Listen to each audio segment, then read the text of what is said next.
Opo. na mapag-aralan, hindi ko nakikita. Hirit naman si Senador Gatchalian, dumalo na lamang sa susunod na pagdinig si Go. Kung hindi siya pupunta, mag-issue ng warrant na para physically aarestuhin siya at dadalhin sa Senate. Ako, si Mon Gualvez, para sa One Pilipinas. Kaugnay pa rin po ng issue kay suspended Bamban Tarlac Mayor Alice Guo ay makakasama natin si Presidential Anti-Organized Crime Commission o PAOK head po na si Winston San Cash. Manatanghali po, sir. Hello, magandang tanghali, Joey. Joey, hindi ako head. Ako Oo lang nga yung po. Spokesperson. I stand corrected. Spokesperson Winston. Kagabi nag-usap na tayo, no, si Mr. Winston. At may mga pumula doon sa ating conversation na after na i-post doon sa STL. Na talagang iba na ang tawag nito kay Mayor Aligo. Yung kanya na pong pangalan ng Guo, Waping na ang tawag niya sa kanya. No? Ano po reaction niyo doon sa mga pumula sa inyo na ganun na po ang tawag niya sa kanya? Well, kasi po talaga kami, ang aming paniniwala noon pa man, nung makita namin yung mga papel ng Guwaping, malakas na yung aming paniniwala na hindi siya ang hindi tama yung kanyang pagpapakilala sa publiko. At ngayon nga na napatayan niya dito sa dactyloscopy, dito sa fingerprint result, mas lalong tumibay ang aking paniniwala, sa aming paniniwala na siya ay talagang si Guwaping. Ako, I have the freedom of speech, so to speak, to corner as I did speak. So, I have all the evidence at hand. At matibay ang aking paniniwala na yung nagpakilala ang Alex Bugo na ngayon ng Bamban at saka si Guwaping ay isang tao na. Sir Winston, ang alam din natin no, from PAO ay even before lumabas yung FBI findings sa ito sa fingerprints, kayo ay talagang naniniwala na iisang tao talaga si Mayor Alice Go at saka si Go na Yes, sir. Nung unang lumabas yung mga dokumento na mayroong Guwaping at kami nagpalitik ng mas malalim po doon at nakuha nga namin yung kaparehong dokumentong nakuha ni Senator Gatchalian, Board of Investment at saka yung SIRP, nakuha rin po namin. So, pinag-aralan namin yun sa 2 araw na sinipilit namin yung kilay, mata, etc. We were very convinced, all the more convinced na isang tao lamang po yung nagpakilala ng Alice Real Guo at saka si Guwaping. Okay.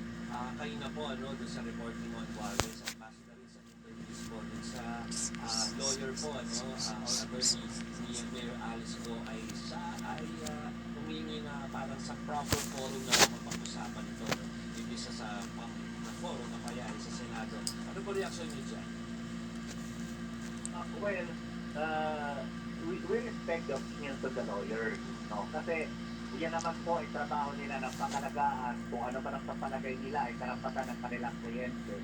Pero they have to understand that this issue is an issue of great, of very serious public interest. Kasi just imagine someone who has no Filipino blood was able to get a Filipino passport and a certificate of lifeguard at that hindi lamang Uy, yun, pato, Joey, pato, na pato. elect pa, Tumatog. naupo pa bilang mayor ng isang munisipyo.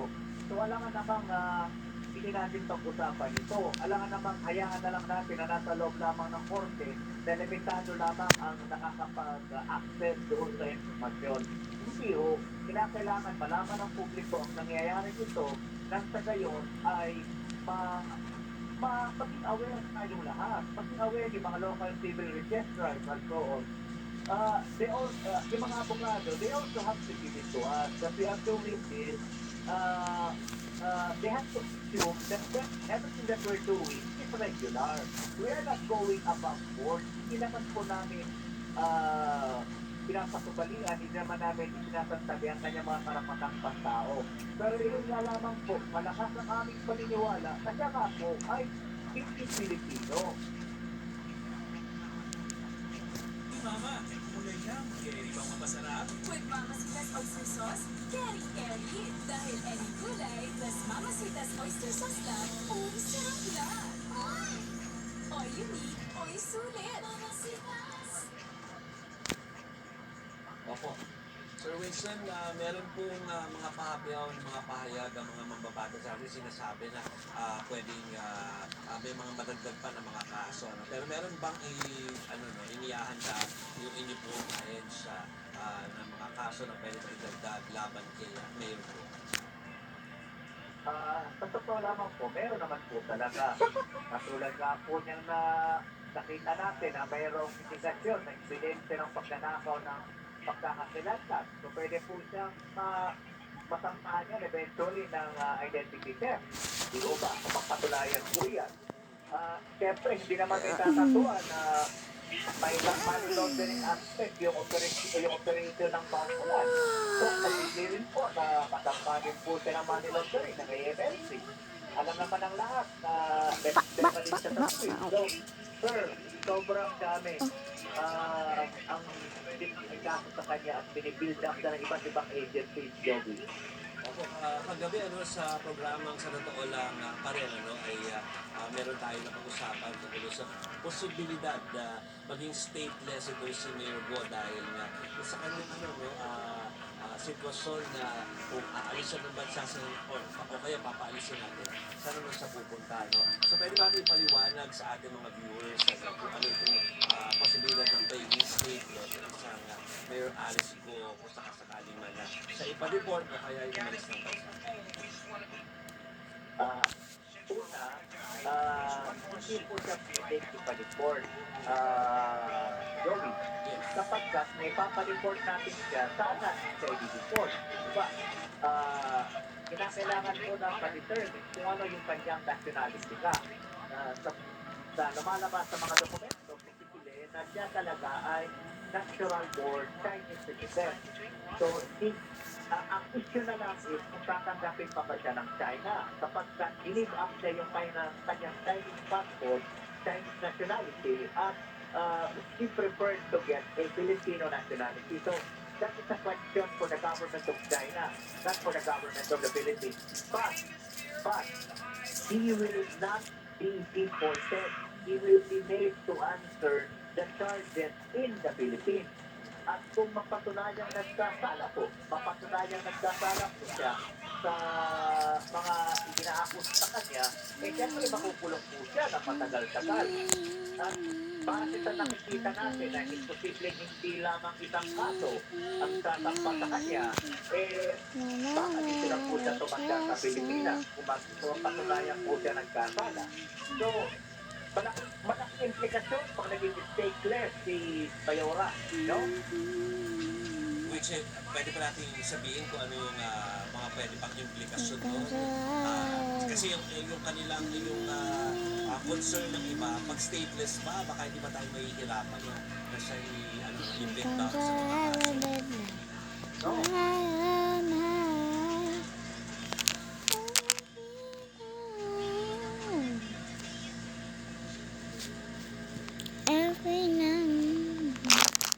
Okay, anyways, break time. Mga kapuso, I want it! sulit na paalala ng mga eksperto, lahat po ng sobra. Masama sa katawan. Sa iligan siya isang I dagat want ang it! hospital at kumanaw. I pooped it! Magbukla Stop! You know I'm making the video. sa pagtutok. Want it? I told it. Make video. Nagawa ng kabagigan na si Bones Apatan na may mahigit 400,000 followers sa Facebook. Guys, Kasama sa kanyang mga it's getting pretty lain ng sinalang stinky here. 14 sa Cebu matapos ang kanyang kumain ng pimpritong manok. Guys, Ito at isinyo pero pumanaw ni it's getting a little ang kapatid ni pink. Bones sa Oh my God, Cebu stop! dahil ginawang katatawanan I'm making a video. ng Guys, kapatid. Nag-alat din daw ang fake news. can you draw something? Pag-amin ni Lea, Can you draw anything? Draw Hindi anything. naman daw ito malakas kumain. Hindi lang pinupost pero hindi rin puro matatabang pagkain ang ginagawa. Wait, no, not like that. You can do it. You can also do like this. Like also buildings. So do you want anything to do? Now do you want anything to draw? Then I'll draw it. Just easy that I know how to draw. You have to do like this. You have to do like, Ma, you have to hold it like this and then you can draw anything. Wag yun nagbasa. Sige lang go. Lumapit na ngayon ang tulong si Leia para sa pag-aaral ng tatlong anak na naulila ni Doms. Nabalitaan din ang cardiologist si Dr. Tony Lechon. And I gotta get some Sa food. vlogger. And according to the doctors na nakakita sa emergency room, You know what? I'm nagkaroon just siya ng blood gonna. test sa brain. So, ibig Oh. sabihin, tumaas ang blood pressure niya, pumutok yung ugat sa brain niya. So, ang kinamatay niya, hemorrhagic stroke. Posible anyang may kinalaman ng kinakain at kung gaano ito kadalas o karami na pwede rin mangyari sa So iba. what can I draw? Pangalawa, And put a siyempre, picture. ang pagka Off the aircon na be please.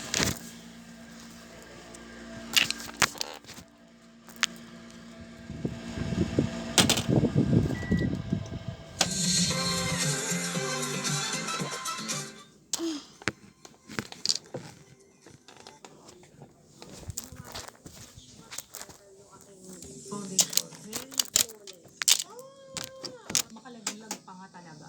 Ganon. Hindi na ako magsasalita. Dito naman na tayo. Ito naman natin yan.